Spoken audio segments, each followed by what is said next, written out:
बोल्दै गयो यार लो गयो यार ओए यता जाऊ यता आऊ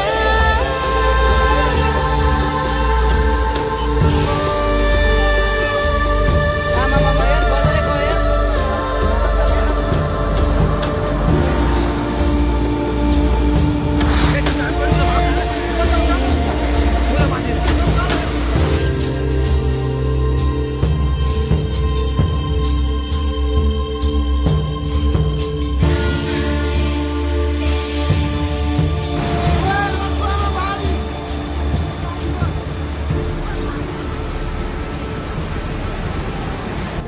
ढुङ्गेको कृषि कार्यालय अनि यो कृषि विकास ब्याङ्क त्यो पनि छैन यहाँ ढुङ्गेको बजारी यो घरहरूमा मान्छे फसिरहेछ त्यसको लागि हेलिकप्टर मगाएको छ।